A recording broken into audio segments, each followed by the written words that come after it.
The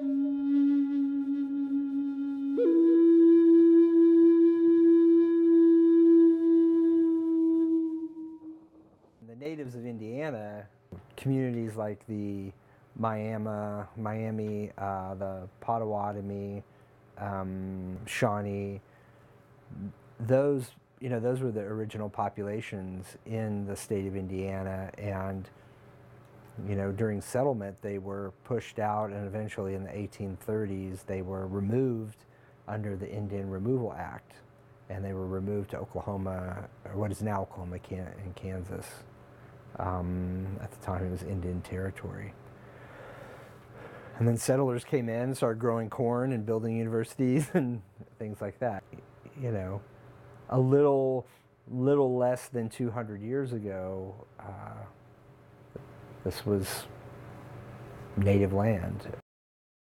The First Nations Educational Cultural Center was founded in 2007, mid-August 2007, and was a result of, I'll say, several approaches to, several versions of various student and campus organizations, as well as community native organizations.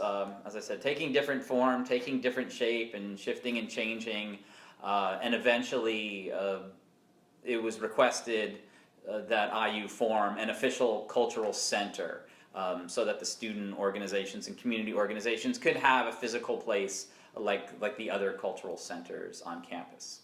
And I started in my position in May of 2016, but was involved beforehand as a student. Yeah, me as well.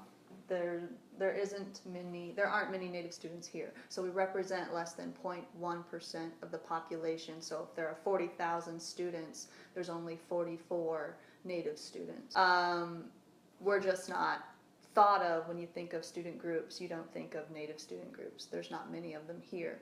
So our goal is to get more Native students here, and that's part of our mission, is to enhance the reputation that IU has to provide for Native students, so that more will consider coming here and applying to IU.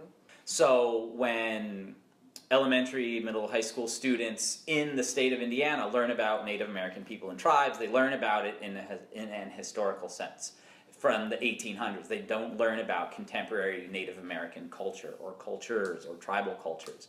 So all of those 44,000 students who are coming to IU, the vast majority of them don't know about contemporary Native culture. So a lot of what we do here, and supports the mission that Heather was talking about, is to highlight what Native people do in a contemporary sense, and how Native people are part of the contemporary American landscape. I guess I should say that we were just people. I came to campus in 2010 as the first professional director of the First Nations Educational Cultural Center. I held that position until the fall of 2016. I would say in the beginning, the community on campus was very contentious. There was a lot of disagreement and debate about what kinds of things Native American faculty and students should be doing on campus. There was a lot of fighting about authenticity, who was and who was not an Indian, and that sort of thing. And those things are never productive. 3 or 4 years I was in the position, just building community, making connections between the center and other entities on campus, trying to create a positive atmosphere for Native students, but also help remove obstacles for their own advancement. I mean, that's inevitably what our goal was. So I'd say my experience has mostly been one of struggle. The administration has mostly been supportive of initiatives, and they fund our powwow and things like that. But I think among Native students and faculty, it's mostly been one of struggle. Of the cultures that are highlighted on campus, I think it's probably it's definitely in the minority of the minorities. There only 2 Native American faculty on campus, on this entire campus, and only 5 Native Americans employed by the university on this campus. So I think that IU has been very open to ideas about how to better serve Native American students and faculty and staff by providing funding for events, administrative support for activities and events.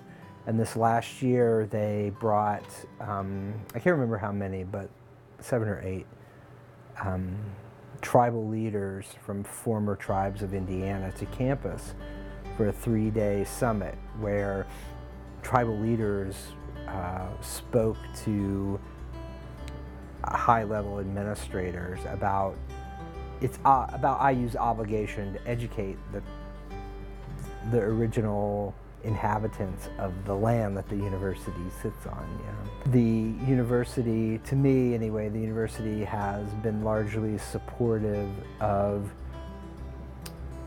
wanting to know more.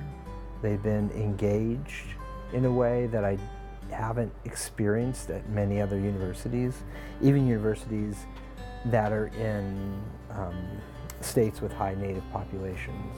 And I think people have short memories, particularly the people that settled Indiana and the institutions, government institutions, educational institutions, sort of forget that Natives were here not that long ago in terms of the depth of time. And it's something that I think that we constantly have to remind the university.